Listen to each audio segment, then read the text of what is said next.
ನಿಮ್ ಜೊತೆಲಿರೋರೇ ತುಂಬಾ ಜನ ನಿಮ್ ಫೋನ್ ಅಲ್ಲಿ ಇರುವಂತ ಫೋಟೋಗಳನ್ನ ವಿಡಿಯೋಗಳನ್ನ ಮತ್ತೆ ಇಂಪಾರ್ಟೆಂಟ್ ಡೇಟಾಗಳನ್ನ ಹ್ಯಾಕ್ ಮಾಡಕ್ಕೆ ಟ್ರೈ ಮಾಡ್ತಾನೆ ಇರ್ತಾರೆ.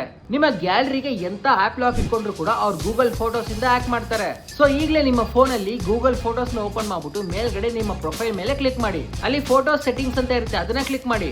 ಅಲ್ಲಿ ನಿಮ್ಗೆ ಶೇರಿಂಗ್ ಅಂತ ಇರುತ್ತೆ, ಅದನ್ನ ಕ್ಲಿಕ್ ಮಾಡಿ. ನೆಕ್ಸ್ಟ್ ನಿಮ್ಗೆ ಪಾರ್ಟ್ನರ್ ಶೇರಿಂಗ್ ಅಂತ ಇರುತ್ತೆ, ಅದ್ರ ಮೇಲೆ ಕ್ಲಿಕ್ ಮಾಡಿ. ಸೊ ನೀವು ಅದನ್ನ ಕ್ಲಿಕ್ ಮಾಡಿದಾಗ ನಿಮ್ಗೆ ಅಲ್ಲಿ ಯಾರ್ದು ಇಮೇಲ್ ಐಡಿ ಕಾಣಿಸಬಾರ್ದು. ಇಫ್ ಇನ್ ಕೇಸ್ ಯಾರ್ದಾರು ಇಮೇಲ್ ಐಡಿ ಇದೆ ಅಂದ್ರೆ ಅವರು ನಿಮ್ಮ ಫೋಟೋಸ್ ಗಳನ್ನ ಶೇರ್ ಮಾಡ್ಕೊತಾ ಇದ್ದಾರೆ ಅಂತ ಅರ್ಥ. ನಿಮ್ಮ ಗ್ಯಾಲರಿಲಿ ಇರುವಂತ ಎಲ್ಲಾ ಫೋಟೋಗಳು ಕೂಡ ಗೂಗಲ್ ಫೋಟೋಸ್ ಗೆ ಬ್ಯಾಕಪ್ ಆಗ್ತಾ ಇರುತ್ತೆ. ಅಂಡ್ ಗೂಗಲ್ ಅಲ್ಲಿ ಈ ಪಾರ್ಟ್ನರ್ ಶೇರಿಂಗ್ ಆಪ್ಷನ್ ಇರೋದು ನಿಮ್ಮ ಫೋಟೋಸ್ ನ ನಿಮ್ಗೆ ಗೊತ್ತಿರೋರ ಹತ್ರ, ನಿಮ್ಗೆ ಬೇಕಾಗಿರೋರ ಹತ್ರ ಶೇರ್ ಮಾಡ್ಕೊಳಕ್ಕೆ. ಅಂಡ್ ತುಂಬಾ ಜನ ಈ ಆಪ್ಷನ್ ನ ಮಿಸ್ಯೂಸ್ ಮಾಡ್ಕೊತಾ ಇದಾರೆ. ಸೊ ಅದಕ್ಕೋಸ್ಕರ ಇನ್ಮೇಲೆ ಹುಷಾರಾಗಿರಿ. ನಿಮ್ಮ ಗೂಗಲ್ ಫೋಟೋಸ್ ನ ನಿಮ್ಗೆ ಯಾರ ಹತ್ರ ಬೇಕೋ ಅವ್ರ ಹತ್ರ ಅಷ್ಟೇ ಶೇರ್ ಮಾಡಿ. ಈ ಇಲ್ಲ ಪ್ರತಿಯೊಬ್ಬರ ಹತ್ರ ಕೂಡ ಶೇರ್ ಮಾಡಿ. ಅಂಡ್ ಇದೇ ತರ ಹೆಚ್ಚಿನ ಕಂಟೆಂಟ್ ಗಳಿಗಾಗಿ ನಮ್ಮ ಪೇಜ್ ನ ಫಾಲೋ ಮಾಡಿ.